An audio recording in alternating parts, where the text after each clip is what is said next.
Chapter 11. The Miracle. Charlie entered the shop and laid the damp 50p on the counter. "One Wonka's whipple-scrumptious fudge-mallow delight," he said, remembering how much he had loved the one he had on his birthday.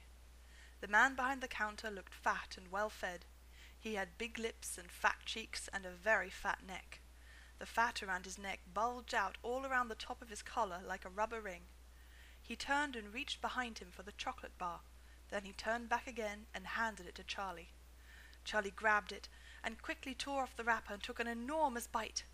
Then he took another, and oh, the joy of being able to cram large pieces of something sweet and solid into one's mouth.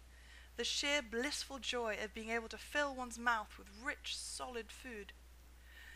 "You look like you wanted that one, Sonny," the shopkeeper said pleasantly. Charlie nodded, his mouth bulging with chocolate.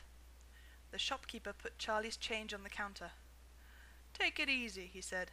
"It'll give you a tummy ache if you swallow it like that, without chewing." Charlie went on, wolfing the chocolate. He couldn't stop, and in less than half a minute the whole thing had disappeared down his throat. He was quite out of breath, but he felt marvelously, extraordinarily happy. He reached out a hand to take the change. Then he paused. His eyes were just above the level of the counter.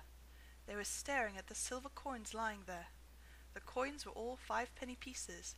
There were 9 of them altogether. Surely it wouldn't matter if he spent just one more.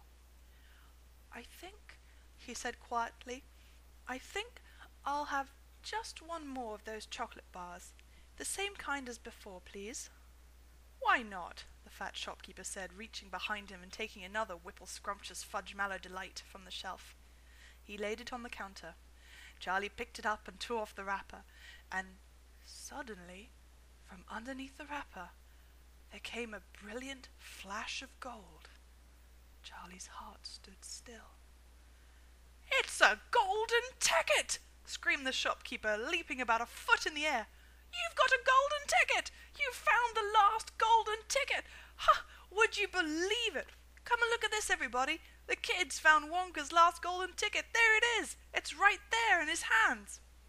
It seemed as though the shopkeeper might be going to have a fit. "In my shop, too!" he yelled. "He found it right here in my own little shop. Somebody call the newspapers quick and let them know.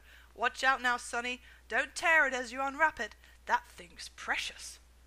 In a few seconds there was a crowd of about 20 people clustering around Charlie, and many more were pushing their way in from the street. Everybody wanted to get a look at the golden ticket and at the lucky finder. "Where is it?" somebody shouted. "Hold it up so all of us can see it." "There it is, there!" someone else shouted. "He's holding it in his hands. See the gold shining." "How did he manage to find it, I'd like to know?" a large boy shouted angrily. 20 bars a day I've been buying for weeks and weeks." "Think of all the free stuff he'll be getting too," another boy said enviously. "A lifetime supply." "He'll need it, the skinny little shrimp," a girl said, laughing. Charlie hadn't moved. He hadn't even unwrapped the golden ticket from around the chocolate. He was standing very still, holding it tightly with both hands while the crowd pushed and shouted all around him. He felt quite dizzy. There was a peculiar floating sensation coming over him, as though he were floating up in the air like a balloon. His feet didn't seem to be touching the ground at all. He could hear his heart thumping away loudly somewhere in his throat. At that point he became aware of a hand resting lightly on his shoulder, and when he looked up he saw a tall man standing over him. "Listen," the man whispered.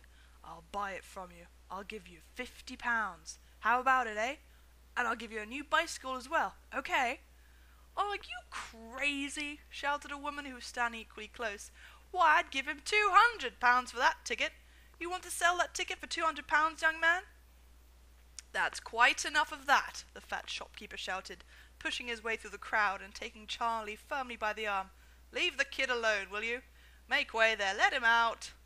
And to Charlie, as he led him toward the door, he whispered, "Don't you let anybody have it. Take it straight home, quickly, before you lose it.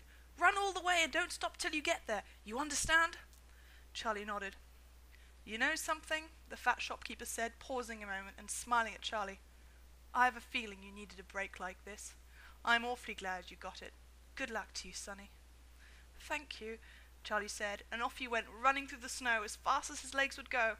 And as he flew past Mr. Willy Wonka's factory, he turned and waved at it and sang out, "I'll be seeing you! I'll be seeing you soon!"